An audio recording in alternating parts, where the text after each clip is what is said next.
भारत के राजनीतिक इतिहास में एक नई बहस छिड़ी है। क्या एक देश एक चुनाव संभव है, और अगर ये लागू होता है तो इसके दूरगामी प्रभाव क्या होंगे? इस वीडियो में हम बात करेंगे एक देश एक कानून के प्रभाव। क्या ऐसा पहली बार हो रहा है? विदेशों में चुनावों को लेकर क्या है कानून?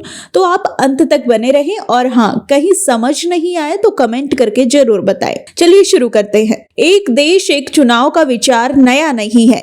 1952 से 1967 तक भारत में लोकसभा और विधानसभा चुनाव एक साथ होते थे, लेकिन 1967 के बाद राज्य सरकारों के गिरने और चुनाव की अलग अलग तारीखों के कारण ये परंपरा टूट गई।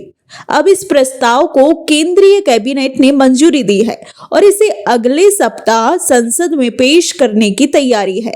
अगर ये पास होता है तो 2029 से पूरे देश में चुनाव एक साथ होंगे। आपको बता दें, एक देश एक चुनाव के प्रस्ताव पर विचार के लिए 2023 में पूर्व राष्ट्रपति रामनाथ कोविंद की अध्यक्षता में एक पैनल बनाया गया था।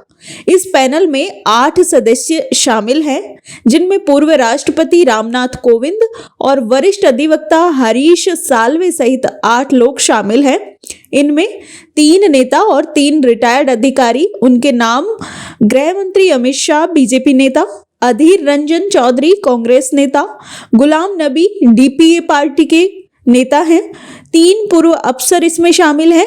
NK सिंह, जो कि 15वें वित्त आयोग के पूर्व अध्यक्ष हैं, डॉक्टर सुभाष कश्यप लोकसभा के पूर्व महासचिव रहे हैं, संजय कोठारी पूर्व मुख्य सतर्कता आयुक्त रहे हैं। ये सब इस कमेटी में शामिल हैं। पैनल ने 191 दिनों की रिसर्च के बाद अपनी रिपोर्ट राष्ट्रपति को सौंपी थी। इस रिपोर्ट के माध्यम से समिति ने सुझाव दिया है कि सभी राज्य विधानसभाओं का कार्यकाल 2029 तक बढ़ाया जाए।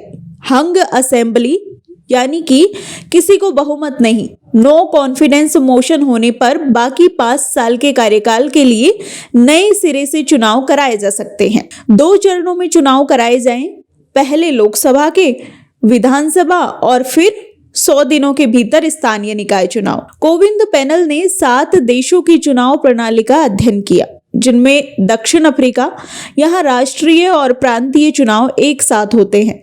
स्वीडन में एक साथ चुनाव के लिए आनुपातिक प्रणाली अपनाई गई है। वहीं इंडोनेशिया में 2019 से एक साथ चुनाव हो रहे हैं। इसे दुनिया का सबसे बड़ा चुनावी आयोजन कहा गया। इन देशों की सफलता को आधार बनाते हुए भारत में भी पारदर्शी और निष्पक्ष चुनाव प्रणाली की योजना बनाई जा रही है। अब जब संसद में कैबिनेट की बैठक में एक देश एक चुनाव के फैसले पर मुहर लग गई है, तो इस प्रस्ताव को लेकर विपक्ष और विशेषज्ञों ने कई सवाल उठाए हैं।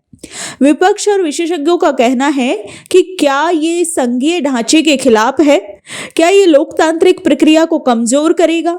इतनी बड़ी जनसंख्या के लिए चुनावी संसाधनों की व्यवस्था कैसे होगी? इसके अलावा कुछ राज्यों में विधानसभा का कार्यकाल घटाना या बढ़ाना संवैधानिक चुनौती हो सकता है।